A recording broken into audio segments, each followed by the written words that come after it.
上一世我在返乡路上失踪，被人找到时衣衫不整的跟村里的傻姑躺在苞米地里，村里人认定我是强奸犯，打断了我的腿，将我扭送去监狱。弟弟则顶了我的身份，拿着我的录取通知书去了首都上大学。大学3年，他在学校里被富二代欺辱陷害入狱，最终跳楼自杀。反倒是我因为证据不足被放了出来。第2年，傻姑被他的首富父亲找回，傻姑说自己装疯卖傻，只为了躲避后妈跟继妹的陷害追杀，而我被他继妹找来的人打晕，用来做局陷害他。他继承100亿家业，给我洗脱罪名，并带着我移居国外，让村里人羡慕不已。重来一世，弟弟抢先钻进了苞米地。等我带着人赶到时，他正和我前世的老婆滚在一起。见我们来，他笑得得意。老哥，这么好的老婆，这辈子该轮到我享用了。你还是去那个破学校受搓磨吧。我上前想拉开他，却被女人一口咬在手臂上。他竟主动护在弟弟身前，冷漠地看着我。我不许你碰他。我咽下所有苦涩。当晚踏上了去往首都的火车，弟弟站在苞米地里衣衫凌乱，却笑得得意，像是终于抢到了一件心心念念的战利品。爹娘，我要娶她，我要对傻姑负责。那一瞬间，我被他脸上的得意刺痛。上一世他死前曾来找过我，他借口给我送土特产，闯进别墅，手里攥着刀，歇斯底里的朝我扑过来，却还没近身就被保镖死死摁在地上。他挣扎着咒骂着我。陆晨，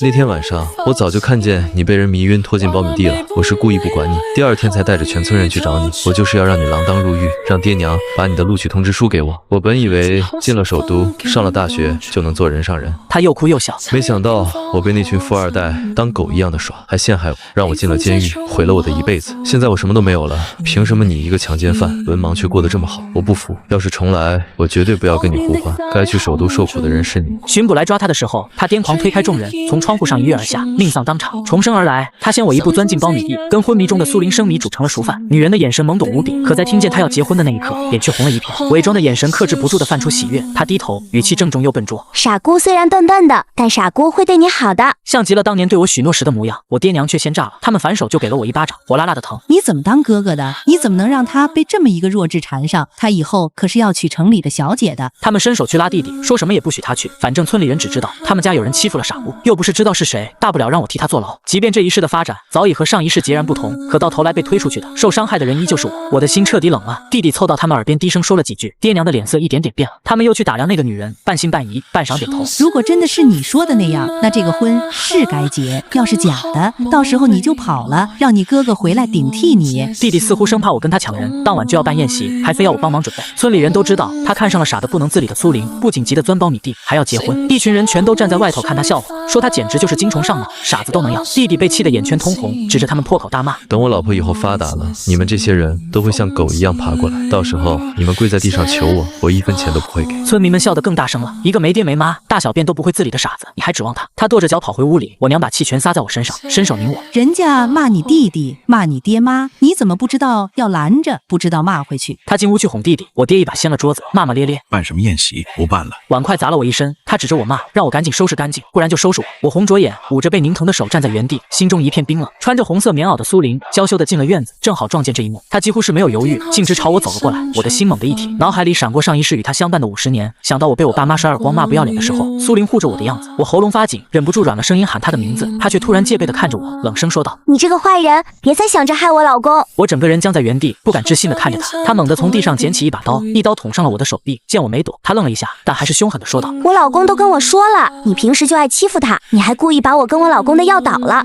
欺负我是个傻子，毁了我们清白。你这样的坏人，傻姑诅咒你不得好死。心口像是被巨石砸中，我咬紧嘴唇，颤抖着说道：我带人是去救你。他冷哼一声打断了我的话，看我的眼神陌生又警惕。我才不相信你，等傻姑不傻了，我要找你报仇，我要杀了你这个坏人。他眼中一片清明，显然他这个话是发自内心，而不是装傻。我心里最后一点温度也被浇灭了，我擦了擦眼泪，一把推开他，转身离开。我听到他进了新房去哄弟弟，而我走进了柴房，弟弟把我的东西一股脑全部丢进了柴房，衣服书本被他故意撕得乱七八糟。我低着头一点一点收拾，隔着墙，女人温柔甜蜜的哄人声传来，像极了上一世我们吵架后他哄我的样子。没多久，声音变得黏腻暧昧，我心如刀割，索性什么都不收拾了，只拿了几件换洗衣服和那封录取通知书，悄无声息地离开了家，去了火车站，买了最近一趟去首都的车票。这一世爱人不在，那我就牢牢抓住本该属于我的前途。刚到学校，我就去学生处登记了勤工俭学。正式报到那天，我帮忙去迎新。烈日当头，我在操场和教学楼之间来回跑，眼前一阵阵发黑，脚下一软撞进了一个人的怀里，耳边立刻响起尖叫声：“臭流氓！你们这群男生能不能要点脸？别看到白富美就要跟癞蛤蟆见天鹅了一样！”我连忙后退道歉，抬头的瞬间我愣住了，是林妙妙。上一辈子弟弟出事后，爸妈哭天抢地，逼着我查清是谁害了他。律师把所有资料摆在我面前时，我才知道真相。弟弟在大学认识了房地产巨头林氏集团的独女林妙妙后，便不择手段的接近她，追求无果，还被觊觎林妙妙的富二代欺凌报复。后来弟弟干脆给林妙妙下药，想借此逼着林妙妙嫁给自己。林家震怒，勒令学校开除他，弟弟名声尽毁，还背上牢狱官司，灰头土脸的逃回老家。这一世，我只要离他远远的，就能安稳毕业。想到这里，我强撑着站稳，转身就走。身后传来女生们的议论声音，看样子不是故意揩油，说不定是欲擒故纵呢，挺新鲜的。林姐，这小子长得不赖，不行玩玩。林妙妙冷哼了一声。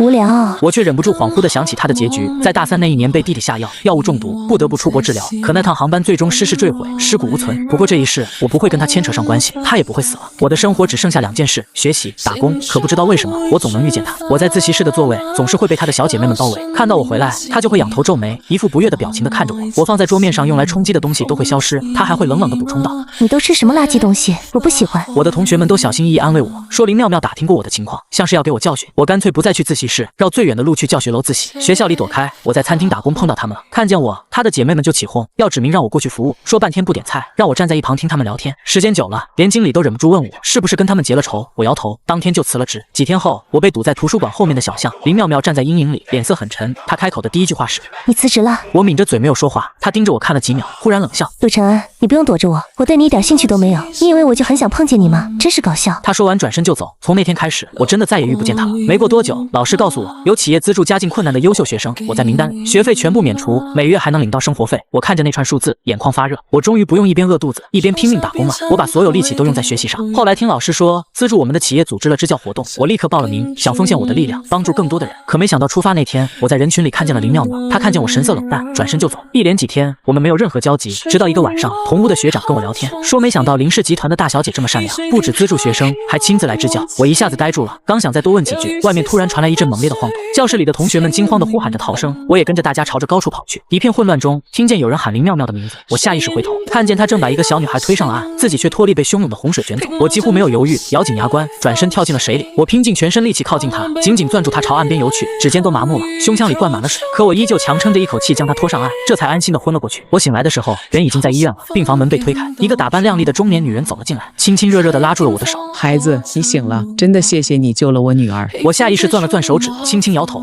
我救她是为了报恩，谢谢林氏资助我上学。这话出口，她脸上的客套明显淡了些，神色柔和许多。妙妙已经没事了，这几天一直想来见你，我让她亲自来跟你道谢。我心里一紧，下意识想拒绝，可还没来得及开口，她转身出去了。没过多久，林妙妙走了进来，她快步走到床边，目光在我身上打量了一番，才咬着牙开口：“谁让你救我的？”她闷声在床边坐下，肩背绷得很紧。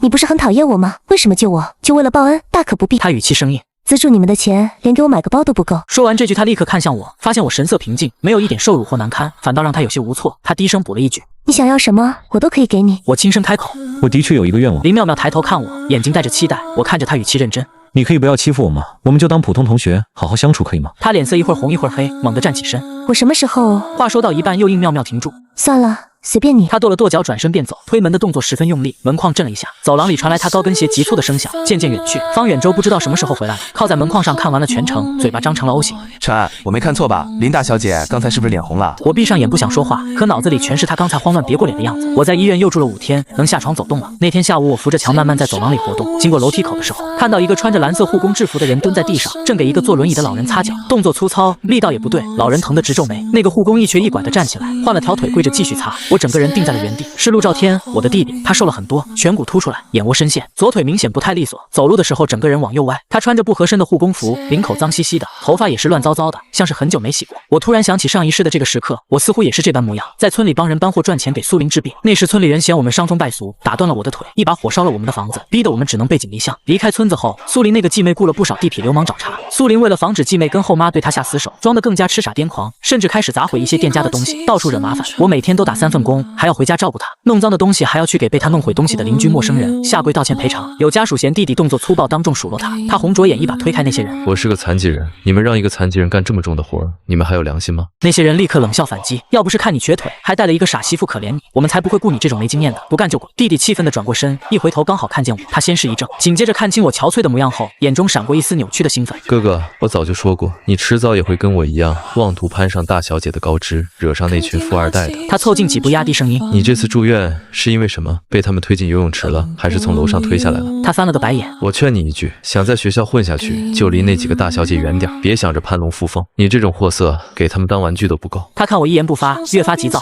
开始显摆苏林对他有多好，有多爱他，甚至心疼他都不再乱砸东西了，还会悄悄帮他做家务。他信誓旦旦地说，用不了多久，苏林的亲爸就会认回苏林，到那时他就是有钱人了，而我只会因为惹恼那些富二代，被逼得狼狈回老家，最后凄惨死去。正说着，苏林从楼梯口上来，一看到他就眼圈发红，立刻冲过去扑进他怀里。怎么啦，老公？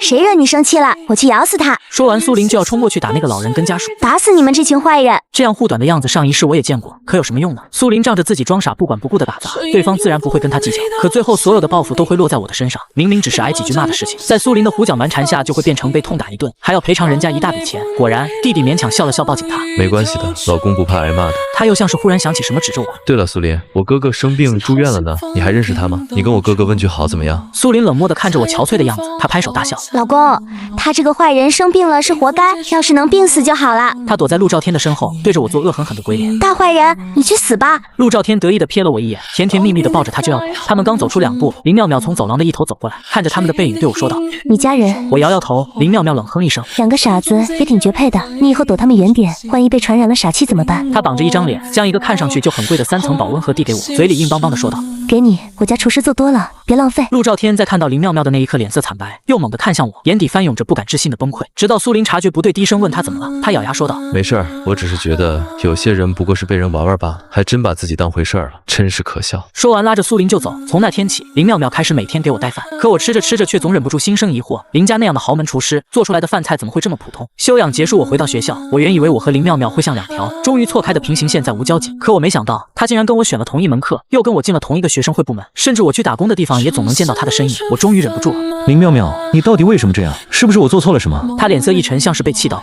你觉得我是在找你寻仇？她语气有些失控，又像是破罐子破摔。我是在追求你，你看不出来吗？我当场僵在原地，下一刻我仓皇逃走。上一世的结局如一根尖刺狠狠扎在我心头，我无论如何都不敢再接近林妙妙。或许她察觉到了我的躲避，从那天起她果真再没有出现在我身边。就这样半年过去，我却开始按捺不住，悄悄打探她的消息。同学们诧异地看着我说：你不知道吗？林妙妙已经准备出国留学了。我愣住，上一世她飞机失事的画面猛地撞进脑海，我压着狂跳的心脏追问她什么时候走。半个月后12月10号，我大脑轰的一声，立刻掏出手机拨通了她的电话。你不要走。林妙妙电话那头轻轻哼了一声。你不让我走，你什么身份不让我走？我哑住，还想解释什么，她已经淡淡开口。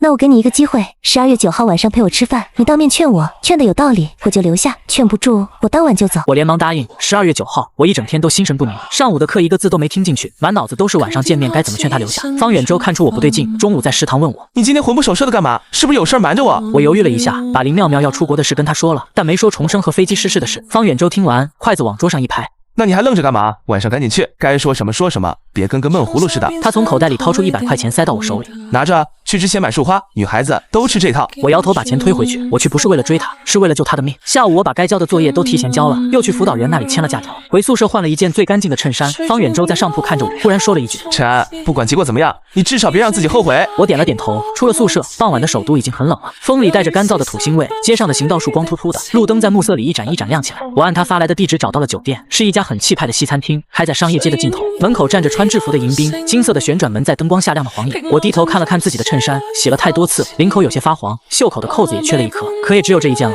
我推开门走进去，大堂里暖气很足，钢琴曲从某个角落传来。前台的工作人员看了我一眼，露出职业性的微笑。请问您是陆先生吗？有人已经为您开好了包厢，在3楼302，请跟我来。有人提前开好了包厢，我以为是林妙妙，心里的弦又紧了几分，跟着工作人员上了3楼。走廊很长，灯光暖黄，地毯踩上去软绵绵的，没有一点声音。302的门虚掩着，里面透出昏暗的光。我深吸一口气，伸手推开了门，下一秒，一股巨力从侧面撞来，我整个人被狠狠摁在了墙墙上，后脑勺磕在墙面上，眼前金星乱冒。两个穿黑色卫衣的男人一左一右卡住我的胳膊，把我死死按在原地。我还没来得及反应，一个熟悉的声音从包厢深处传来：陆晨，我说过的，等我恢复清明的那天，我定要亲手杀了你。我拼命抬头，看清了眼前的场景。苏林坐在沙发上，一身高奢裙子，珠光宝气，跟几个月前那个穿旧棉袄的傻姑判若两人。她的眉眼沉稳，嘴角挂着一丝冷笑，身旁坐着陆兆天，他的左腿上打着石膏，拄着一根拐杖，眼圈红红的。看见我的时候，脸上闪过一丝快意。苏林站起来，高跟鞋踩在地毯上，一步一步走到我面前，居高临下的看着我，眼神里没有一丝温度。你害得我跟赵天失去清白，现在还要报复他，让人打断他另一条腿，那我要让你也尝尝成为残废的滋味。他回头看了弟弟一眼，弟弟用力点头。苏林转过头，语气森寒：给我打断他3条腿。他说完挥了挥手，那两个黑衣男人把我往地上一摔，拳头就要落下来。我拼命挣扎，扯着嗓子喊：我没有，苏林，我没有做过这些事，我从来没有报复过陆兆天，他的腿不是我打断的。苏林站在3步之外，低头看着我，眼神里只有厌恶。赵天都跟我说了，是你找了学校里的富二代来欺负他，你还威胁他不许告诉我，你跟你爸你妈一样，都是欺负他的人，只有我是真心对他好的。我看向弟弟，他靠在沙发上，把拐杖横在膝盖上，嘴角的弧度越来越大，那个表情我太熟悉了，跟上一世他在苞米地里被人发现时一模一样，得意张狂，笃定了我无力翻身。就在这时，我裤兜里的手机震了一下，又震了一下，连续震了好几下，是林妙妙打来的。一个黑衣人低头看了一眼屏幕上的名字，弟弟忽然从沙发上撑起来，一把手机抢了过去。他看着屏幕上林妙妙3个字，先是一愣，随即脸上浮现出一种扭曲的狂喜。他接起了电话，声音里带着笑意：你好啊，林小姐，我是陆晨安的弟弟。电话那头沉默了1秒，弟弟继续说：你就是我哥哥说的那个不要脸的女人吧？我哥哥有喜欢的人了，你能不能滚远点？我拼命挣扎着喊：林妙妙，别听他的，他在骗你。一个黑衣人一拳砸在我的肚子上，我弓着身体疼得说不出话。弟弟笑着随手拉过苏林，苏林以为他要亲热，顺势靠过去。他迅速举起手机，从一个暧昧的角度拍了几张不露脸的照片，动作流畅的像排练了无数次。苏林照片里的裙子、颈链、精心做过的指甲，怎么看都像是一个打扮精致的漂亮女人。弟弟把照片发了过去。什么？你不信？他低头看着手机，笑得得意。你看看我哥跟他女朋友多亲热。我整个人像坠入冰窟，拼命想要站起来，膝盖刚离地又被摁了回去。弟弟盯着手机屏幕，等了10几秒，脸上的笑容越来越大。他慢慢抬起头看我，目光里全是报复的快感。哥哥，林小姐说她知道了，她今晚的飞机这辈子都不会回国了，你的白日梦破灭了。那一刻，我整个世界都塌了。12月9号晚上的飞机比原定的10号还早了1天。如果他因为这通电话提前走，那我连最后的机会都没有了。苏林宠溺地亲了亲陆兆天的额头，语气温柔：老公，我们走吧，别脏了你的眼睛。弟弟站起来，拄着拐杖，最后看了我一眼，嘴角勾着，像是完成了一件得意的杰作。门关上，包厢里只剩下我和2个黑衣人，拳头和棍棒同时落了下来，砸在背上，砸在腿上，砸在肋骨上，疼痛一波接一波的涌上来。我蜷缩在地上，鲜血从鼻子里、嘴角流下来，滴在酒店高档的地毯上，意识逐渐模糊，脑子里只剩下一个念头：来不及了，他要走了。下一秒，包厢的门被人一脚踹开，巨大的声响震得墙上的画都歪了。门口站着3、4个女生，为首的是红发女生，她穿着一双马丁靴，手里握着一根高尔夫球杆，脸上的表情跟平时那个嘻嘻哈哈的大小姐截然不同，冰冷凶狠。姐夫，你没事吧？谁在我们的地盘欺负你？姐夫，他叫我姐夫。我还没来得及反应，他已经冲了上来，球杆抡圆了砸在一个黑衣人的肩膀上，马尾女生从另一侧扑上去，一脚踹在另一个人的膝弯，把人踹得跪在了地上。后面2个女生也不是吃素的，一个抄起桌上的红酒瓶，一个直接用包砸。几个混混根本没料到会有人杀过来，被打了个措手不及，几个回合就被按在地上，拳头落下的闷响一声接一声。红发女生骑在一个混混身上，揪着他的头发，把他的脸往地板上摁，说：谁让你们来的？收了多少钱？那个混混鼻子都被摁出了血。姐姐饶命，是一个女的找的我们，给了2万块，说把这个人打一顿就行。我趴在地上，浑身发抖，耳朵里全是嗡嗡声，连身上的伤都顾不上看，一把抓住红发女生的衣角，声音几乎不成调：林妙妙呢？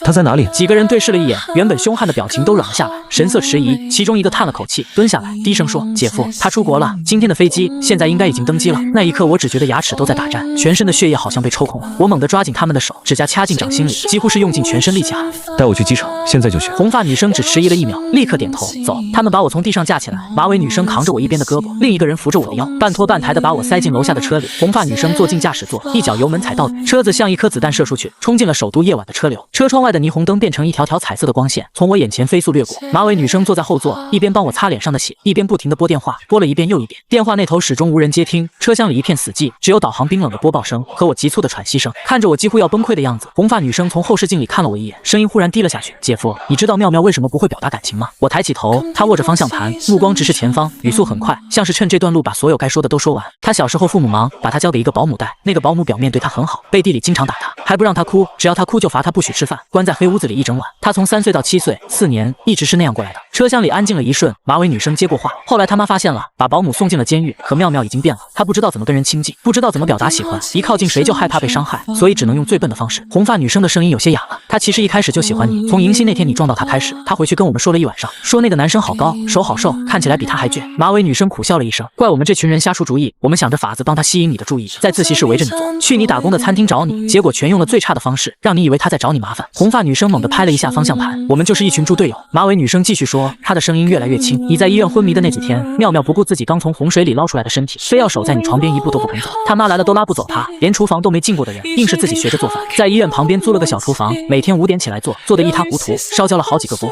切菜还把手指划了个口子，却还要嘴硬说是家里厨师做的。”我忽然想起那些卖相普通的饭菜，那些炒焦的蛋，切得歪歪扭扭的黄瓜，和那碗盐放多了的汤，不是邻家厨师做的，每一道菜都是他自己做的。嘴角刚刚勾起一点点，眼泪却先一步滚了下来，我擦都来不及擦，就那么无声的流了一脸。马尾女生看着我红了鼻子，从包里翻出一包纸巾递给我，声音也开始发颤：“你在书店拒绝他之后，他回去哭了一整夜，第二天眼睛肿得跟核桃一样，还死不承认说是过敏。”红发女生的车速又快了几分，她决定出国的时候跟我们说，去了就不回来了，说首都到处都是你的影子，她待不下去了。我闭上眼，只能一遍一遍的在心里祈求，让我赶上那架飞机。车子在机场出发大厅门口急刹，轮胎在地面上拖出一道长长的黑痕，我几乎是跌跌撞撞地下了车，疯了一样往里跑，肋骨断的地方每跑一步都像被刀子捅，腿上的伤让我一瘸一拐，血从衬衫下面渗出来，滴在机场光滑的大理石地板上，留下一串触目惊心的红色足迹。路过的旅客纷纷侧目，有人惊叫着让开，有人掏出手机想要报警，我什么都顾不上，只是拼命的跑，穿过大厅，穿过安检口旁边的通道，穿过拥挤的候机区，耳边全是急促的脚步声和自己的喘息声。可就在我冲到登机口的那一刻，头顶的广播忽然响了，整个候机大厅瞬间安静下来，所有人都抬起头看向天花板上的喇叭，工作人员的声音低沉而沉痛：“紧急通知，飞往米国的 CA1087 次航班在途中遭遇陨石群，飞机已坠入海域，目前伤亡情况不明，请相关旅客家属前往3号航站楼服务中心等候进一步消息。”我脚下一软，膝盖重重地砸在地上。CA1087那个航班号，那趟航线正是林妙妙的那一班，上一世她就是坐的这趟航班，尸骨无存。我在这一瞬间彻底失声，所有的声音都从耳朵里退了出去，周围人的哭喊、广播的重复、工作人员的安抚，全部变成了一团模糊的白噪音。我瘫坐在冰冷的地板上，浑身的力气像是被一根一根抽走，再也控制不住嚎啕大哭，哭得像个失去了一切的孩子。这一世我改变了那么多，离开了苞米地，拿回了录取通知书，考进了大学，躲开了所有人，可到头来他还是死了，还是坐上了那趟该死的航班，还是因为我，因为陆兆天那通电话，因为我没能留住他。眼泪模糊了整个世界，我趴在地板上，额头抵着冰凉的大理石，指甲在地面上刮出白印，发出滋滋的响声。正当我觉得天地一片黑暗，再也没有任何可能的时候，人群忽然一阵骚动，有人在喊什么，声音越来越近。下一秒，一双手用力地扳住了我的肩膀，将我整个人转了过来。一道熟悉的身影从人群里挤了出来，他的眼圈红红的，鼻尖也红红的，头发被风吹得乱七八糟，行李箱歪倒在一旁，手里还攥着那张没用掉的登机牌，是林妙妙。她几步冲到我面前，看到我满脸是血满身是伤的样子，整个人僵了一瞬，随即一把将我死死抱进怀里，力气大的像是要把我揉进她的骨头里。我怔了一瞬，大脑一片空白，随即反应过来，猛地回抱住她，手指死死抓着她的衣服，食指扣进她后背的衣料里，生怕她下一秒就会消失。她在我耳边说着什么，可我什么都听不清，只是抱着她，抱得发了疯。我抬头急切地看她的脸，确认她的眉眼、她的鼻子、她的嘴唇，确定她真的站在这里，真的没事，不是幻觉，不是梦。那口憋在胸腔里的气才终于松下来，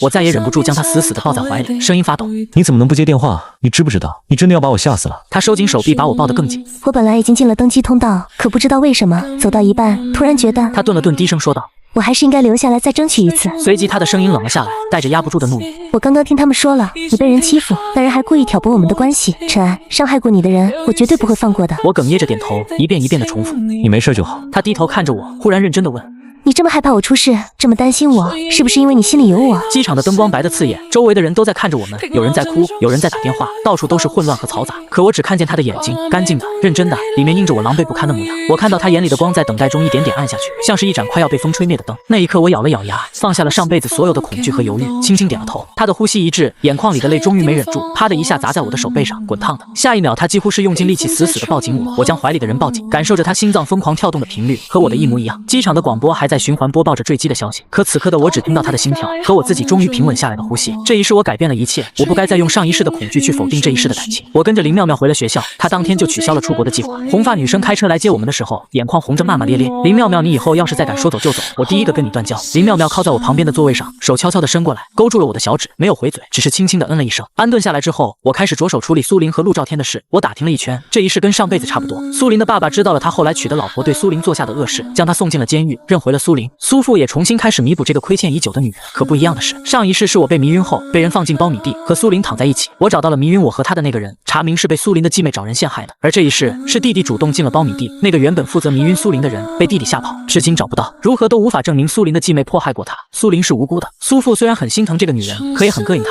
装疯卖傻的时候跟一个村里的小混混搞在一起，觉得她实在是不上台面。最后苏父依旧宠爱重视更端庄大方的继女，苏家的家产没有全部落到苏玲手里。正当我思索着该如何一步步讨回来的时候，网上忽然开始流传我的黑料配图，是那天我被混混压在地上的照片，说我勾引富婆，被人家老公雇人殴打。文章里编造了无数不堪入目的细节，甚至买通了一些学生，在评论区里煽风点火，在校园里四处散播谣言，说看到我和校外人士不清不楚，说我曾勾引富婆只为了捞钱。有人把截图发到了我们系的群里，赵鹏第一个跳出来骂，这他妈造谣也不编得像点。陆晨安要是那种人，我把头拧下来给你们当球踢。方远洲更直接，挨个去评论区骂了一遍，还举报了那篇文章。许明哲没说话，默默找了学校的技术部门查那些评论区账号的 IP 地址。学校里的留言被林妙妙和她的闺蜜们压了下去，红发女生放话说谁在传谣她就去查谁家底。校园里的风声很快平息，可网上却彻底炸开，营销号转发，加了更多耸人听闻的标题，评论区几千条辱骂，有人扒出了我的学校和专业，甚至有人找到了我打工的地方。我出校门兼职，也会有无数不怀好意的男女来为难我，有人故意往我端的盘子上泼水，有人指着我拍视频说这就是那个勾引富婆的穷学生，有人甚至跟到我回学校的路上追着骂。林妙妙知道后，第二天就开着她那辆黑色的保时捷来接我上下学。我坐在副驾驶上浑身不自在，她看了我一眼，语气不容置疑，别墨迹，坐好。从那天起，她每天早上准时出现在宿舍楼下，晚上再把我送回来，风雨无阻。方远洲每天目送那辆保时捷，感慨万千。晨安，我现在唯一的愿望就是你以后发达了，别忘了我这个穷兄弟。林妙妙不止接送我，她直接让林家法务部介入，坐在我对面冷静地说，帮我找最好的律师，讨回公道。我点头，我一点一点冷静地收集证据，造谣的源头，那些营销号最初发布的时间线，偷拍照片的原始文件信息，还有苏玲那天收买混混想要替陆兆天报仇的证据。方远洲帮我整理时间线，许明哲帮我查 IP， 赵鹏则发动他家里的人脉，帮忙联系了一个认识的记者，一条完整的证据链在1周之内逐渐成型。一天下课回家的路上，苏玲拦住了我，只看了他一眼，我心里就猛地一沉，他也重生了。不同于之前的青涩，此刻的他眉眼沉稳，带着上一世历经商场后的气场。他看到我眼里闪过一丝亮光，随后稳稳开口，老公，我听说你现在身边多了一个女人，怎么回事？你为了别的女人不要我了吗？你怎么能背叛我？我冷冷地看着他，是你这辈子选了陆兆天，也是你让我滚远点的。他皱了皱眉，语气里竟然带着几分责备。我又没有上一世的记忆，当然会选他。也是你不好，你就不能跟他抢吗？或者多缠着我一点？我冷笑，你到底想干嘛？你既然也有了上辈子的记忆，就该知道我没欺负过陆兆天，也没害他。你既然选了他，就好好锁死，别再来祸害我。苏玲却笑了，你是我老公，我怎么可能放弃你？他语气傲然，再给我1年，我就能彻底弄垮我那个妹妹，继承苏家的家产。到时候凭我上一世的记忆，事业只会更大，养你和陆兆天绰绰有余。我不敢置信地看着他，一时不知道他在胡言乱语什么，他却以为我是在吃醋，语气甚至柔和下来。上一世你已经当过我老公了，这一世我已经怀上兆天的孩子了，为了孩子的户口，就让他当正房吧，我给他名分，爱给你，陪伴也给你。那一刻我真的气笑了，抬手狠狠一巴掌扇在他脸上，清脆响亮。我看着他一字一句，你真恶心，你不止恶心，你还毁了我上一辈子所有关于幸福的回忆。苏玲被我这一巴掌彻底激怒，她侧着脸，舌尖顶了顶被打的地方，忽然低低地笑了一声。陆晨安，你真是不识好歹。他慢慢抬头看我，眼神阴沉。你不听话是吧？行，那我们就走着瞧。说完他转身就走，高跟鞋踩在水泥路上，每一步都带着报复的余韵。很快，网上关于我的黑料不减反增，新的角度，新的编排，甚至把林妙妙也牵扯了进来，说她包养穷学生，说林氏集团的千金堕落。林妙妙看到那些文章，脸色铁青，把手机往桌上一拍，一句话都没说。当天下午，林家的律师团队正式下场，不是发一封律师函那么简单，是直接甩证据。偷拍视频最初发布的 IP、资金流向、收买混混的转账截图、苏玲名下账户向营销号打款的银行记录，一条一条清清楚楚地挂在公告里。那几个曾经带头造谣的博主被点名，有人连夜删帖，有人公开道歉，有人直接注销了账号，风向一夜翻转。评论区从辱骂变成了道歉和声援。紧接着林家动了，林父一个电话打给了几家合作银行，开始打压苏家的公司。苏家再厉害也只是一个省会城市的首富，跟林家根本不在一个维度。项目被劫，资金被卡，银行收紧授信，合作方一个接一个撤资。不到3个月，苏家的资金链直接断裂。苏林的父亲在董事会上拍桌子，脸色铁青：你到底惹了什么人？林家是你能惹的吗？当天他就公开宣布与苏林断绝父女关系，并主动向林家示好。苏林被彻底踢出局，而苏林的继妹则趁机上位，在苏父面前表现得孝顺乖巧，接手了苏林名下所有的项目，成了苏家新的掌权者。陆兆天很快察觉到不对，苏林被苏家除名之后，他们搬进了一间破旧的出租屋。陆兆天的腿还没好利索，坐在一张缺了腿的椅子上，看着面前催债的短信，终于崩溃了。他在出租屋里歇斯底里的摔东西，把能砸的都砸了，指着苏林骂：你不是说你爸爸一定会心疼你，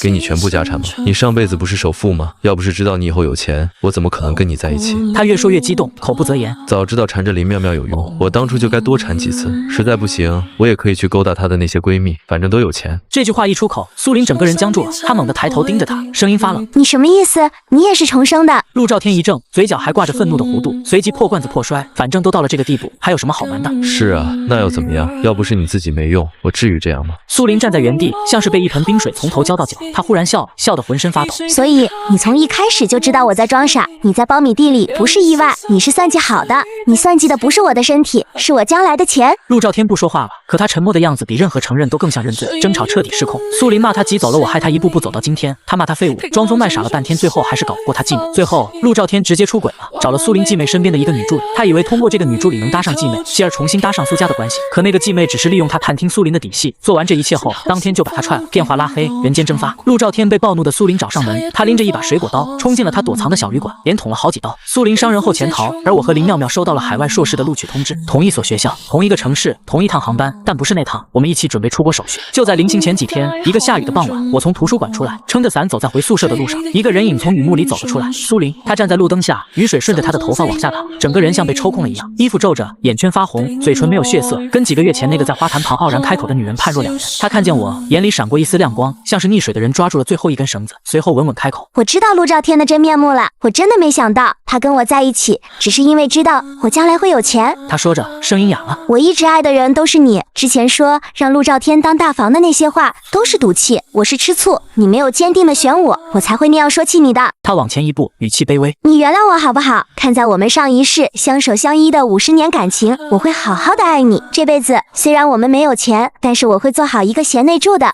照顾好你的生活。”他急切地补充：“林家门第太高了，他们不会真的让你娶林妙妙的，林妙妙只是跟你玩玩，只有我对你是真心的，你娶我才是最好的选择。”下一刻，苏林的脸色逐渐苍白，因为他看到一把黑色的伞从我身后撑了过来。林妙妙站在我身侧，一只手撑着伞，另一只手自然地挽住了我的胳膊。她看着苏林，脸上没有怒意，只有一种居高临下的平静，语气冷硬：“老公，看来我得给你请几个保镖了，省得有些苍蝇老烦你。”她看向苏林，一字一句：“我才不是跟他玩玩，你以为谁都跟你一样是个傻的，错把榆木当珍珠？”苏林的脸色一阵红一阵白，被这句话堵得一句话都说不出来。林妙妙却没打算就此结束。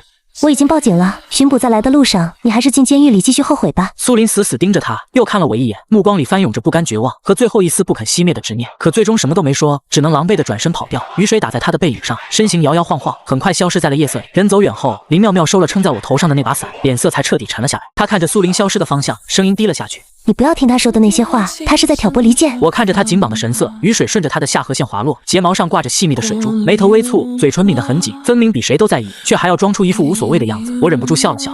我知道。他转头看我，目光里的不安还没来得及收起来，就被我这个笑打了个措手不及。他别过脸，耳尖红了一片，声音闷闷的：“你笑什么？走了，回去，淋雨会感冒的。”我跟在他身后，雨还在下，可心里晴了。苏林在逃跑3天后被巡捕抓获，他躲在郊区一间废弃的工厂里，被发现的时候蜷缩在角落，浑身湿透，手里还攥着那把水果刀，刀刃上的血早已干涸发黑。巡捕说他被抓的时候没有反抗，只是呆呆地坐着，眼神空洞，像一个被抽走了灵魂的壳子。陆兆天没有死，刀避开了要害，但伤得不轻，在医院躺了1个多月。出院后，他拖着还没完全恢复的身体回了老家。我爹娘接到消息，在火车站接他，看到他一瘸一拐地走出来，整个人瘦脱了相，衣服上还有没洗干净的血渍。我娘当场就哭了，一把抱住他，说我可怜的。我爹在旁边红着眼，嘴里骂骂咧咧地说都怪那个疯女人，骂完又心疼地去扶他。村里人听说了消息，三三两两地来家里看，有人叹气，有人摇头，也有人在背后议论，说当初那个傻姑果然是个灾星，谁沾上谁倒霉。陆兆天回家后，整个人像变了一个人，不再张狂，不再得意，整天窝在屋里不出门，吃饭要我娘端到床边，有时候一整天都不说一句话。我爹去找他说话，他就翻个身背对着人，肩膀微微发抖，也不知是在哭还是在发呆。后来听方远洲帮我打听到的消息，苏林被判了3年，他在狱中一直很安静，不闹也不哭，每天按时吃饭按时睡觉，唯一的异常是他会在放风的时候站在墙灯下仰头看天，一站就是1个小时。我不知道他在看什么，也许是在想上一世的事，也许是在想这一世哪一步走错，也许什么都没想，只是觉得那片天比铁栅栏后面的天花板好看一些。关于苏林继妹的事，我没有放下。上一世苏林的继妹为了独吞苏家的财产，让人迷晕苏林拖进苞米地，目的是毁掉他的清白，让苏父彻底放弃这个女儿。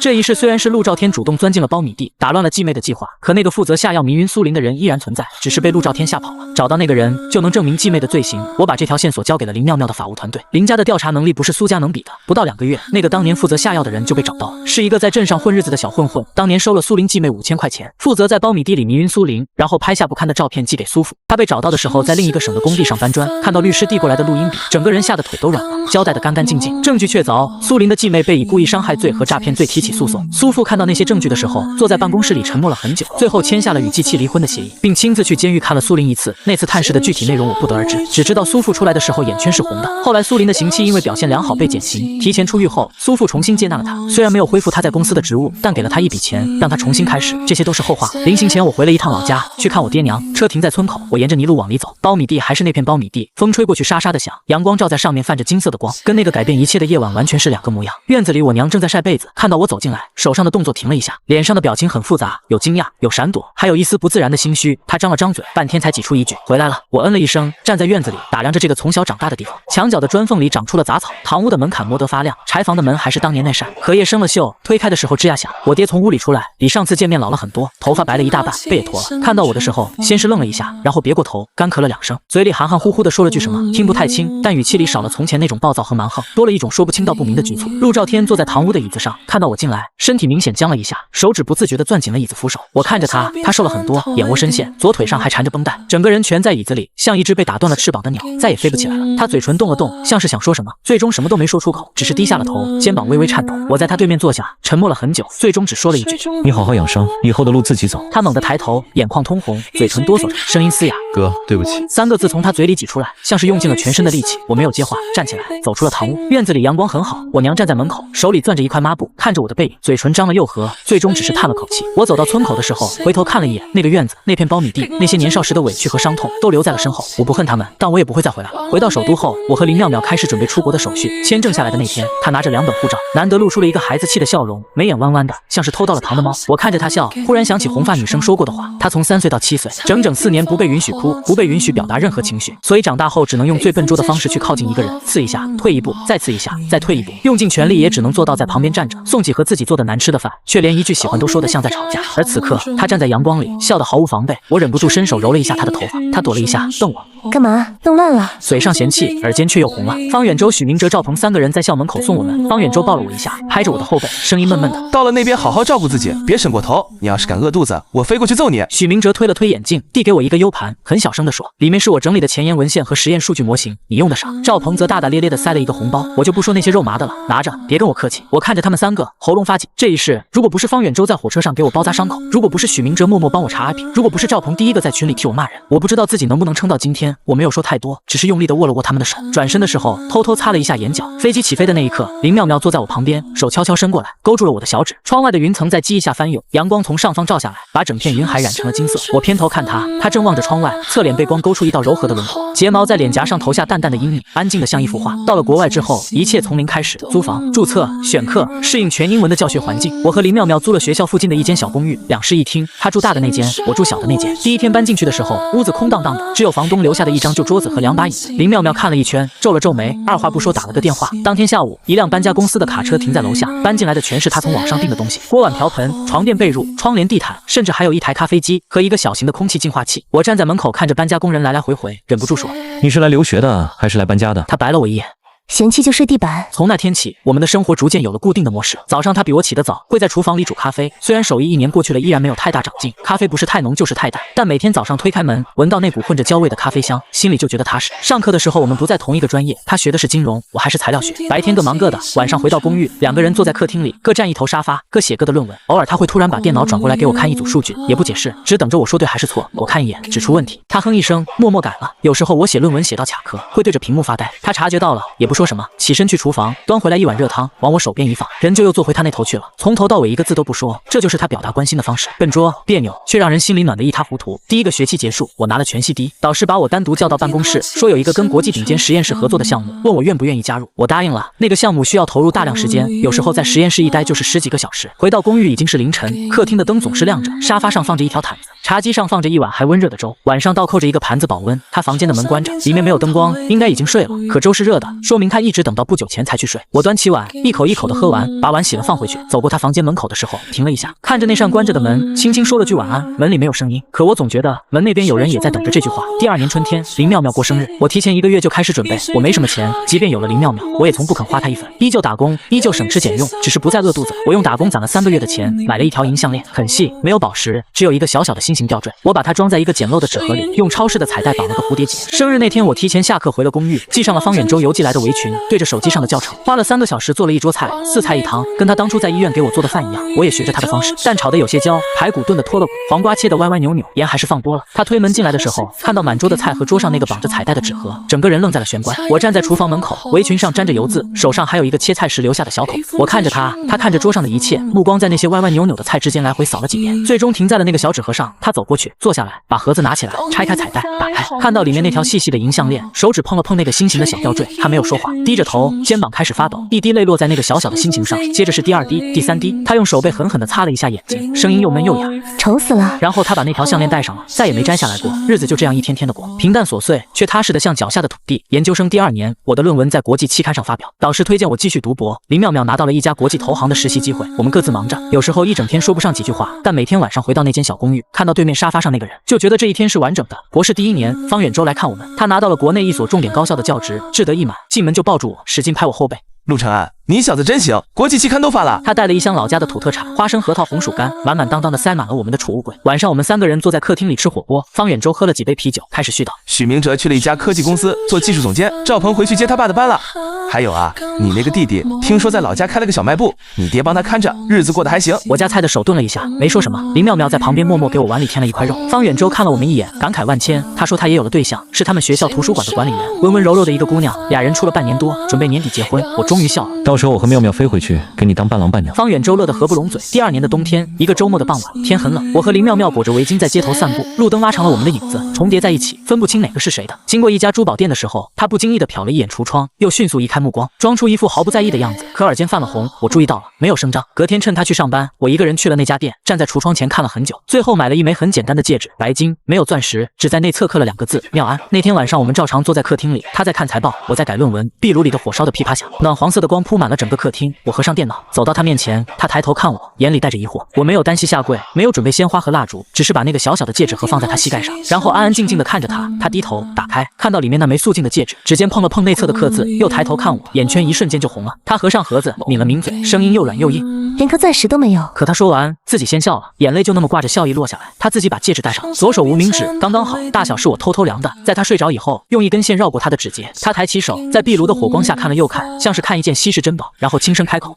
陆承安，你要是敢后悔，我就把你煮了。我笑了，拉过他的手，把他整个人拽进怀里。壁炉的火映在窗玻璃上，外面的雪无声的落着，整个世界安静的只剩下2颗心跳的声音。婚礼办了2场，一场在国外，只请了最亲近的朋友。方远洲带着他的新婚妻子从国内飞过来，赵鹏也来了，穿着一身笔挺的西装，笑着说：我说什么来着？陈安这小子迟早娶到白富美，当年我第一个看出来的。许明哲还是话不多，站在角落里安安静静的笑。红发女生和马尾女生忙前忙后，把场地布置得漂漂亮亮。红发女生看到林妙妙穿婚纱的样子，当场哭得妆都花了，一边哭一边骂：林妙妙你怎么可以这么好看？你让我们怎么活？另一场在国内，林妙妙的父母出面操办，林父第一次正式见我，坐在客厅的沙发上打量了我很久，目光锐利，像是在审视一笔重大投资的可行性。最终他端起茶杯抿了一口，只说了一句：好好对他。我站在那里认真的点了一下头，林母在旁边笑得眼睛弯弯的，拉着我的手一个劲儿的夸，说当年就觉得这孩子是个好的。林父在一旁哼了一声，没有反驳。婚后我继续读博，林妙妙做了2年投行之后辞职创业，拿着林家给的启动资金，加上他自己存的积蓄，在海外开了一家新能源投资公司。他做事狠辣果断，跟在家里那个煮壶咖啡的人完全不一样，半年之内就拿下了3个大项目。我博士毕业后没有留在国外，带着他一起回了国。我进了首都理工大学当老师，回到了当年我踏入校门的那个地方。林妙妙的公司也搬回了国内，总部设在首都，离学校不远。我们买了一套2居室的房子，不大，但朝南，采光很好。阳台上种了几盆绿萝，是他买的，说能净化空气，其实就是喜欢绿色。每天早上他照旧起得比我早，在厨房里煮咖啡，手艺在经年累月的练习后终于有了长进。虽然偶尔还是会太浓或者太淡，但已经很少烧焦了。我坐在餐桌前，接过他递来的杯子，喝一口，口，他就盯着我看，等我的评价。我说好喝，他哼一声，嘴角翘起来，转身去收拾厨房。围裙的带子系在腰后，打了一个歪歪扭扭的蝴蝶结。我看着他的背影，忽然觉得这一刻比上一世那50年里任何一个瞬间都好。上一世我以为的爱，不过是在苦难中互相依存，是2个溺水的人抱在一起，以为紧紧攥住的是救命的绳索，其实只是彼此的恐惧。而这一世，我才真正知道了什么是被人好好爱着的感觉，不是卑微的交换，不是精心的算计，而是一个人笨拙的学着做饭，是每天亮着的灯和一碗温热的粥，是一条没有钻石的银项链被戴了许多年也不肯摘下，是他从登机通道走回来时，眼眶红红的说那句我还是应该再争取一次。后来有一天，方远洲在电话里告诉我，苏林出狱后去了南方，开了一家小公司，做的是老年护理的生意，规模不大，但口碑很好。他没有再婚，一个人带着他跟陆兆天的孩子，安安稳稳的过日子。陆兆天在老家的小卖部开了几年后，慢慢也攒了些钱，娶了邻村一个老实本分的姑娘，日子虽然不富裕，但也算过得去了。我爹娘老了，身体一年不如一年。有一年过年，陆兆天打电话来，支支吾吾的说了半天，最后才挤出一句，问我能不能回家看看。他说娘想我了。我沉默了很久，最终还是买了2张回老家的车票。林妙妙什么都没问，提前1周就开始准备带回去的年货，装了满满4个大箱子。回到村里，我娘站在院子门口，头发全白了，被攻得很厉害。看到我的车停在村口，她迈着碎步迎上来，走到一半脚下绊了一下，我快步上前扶住她，她抓着我的胳膊，浑浊的眼睛里蓄满了泪，嘴唇哆嗦着想说什么，最终只是拍着我的手，一遍又一遍的拍。林妙妙从车里下来，笑着喊了一声妈，我娘愣了一下，随即笑了，笑得满脸褶子，拉着林妙妙的手就往屋里走。我站在院子里，抬头看了看那片苞米地，风很大，苞米叶子哗哗的响，夕阳正在下沉，金色的光铺了一地，跟很多年前那个夜晚一模一样的位置，却是完全不同的光景。上一世我从这片苞米地里被人拖出来，衣衫不整，名声尽毁，所有人都喊我畜生，打断了我的腿，把我推进了地狱。这一世我从苞米地旁边走过，身后是灯火通明的屋子，是一桌热气腾腾的饭菜，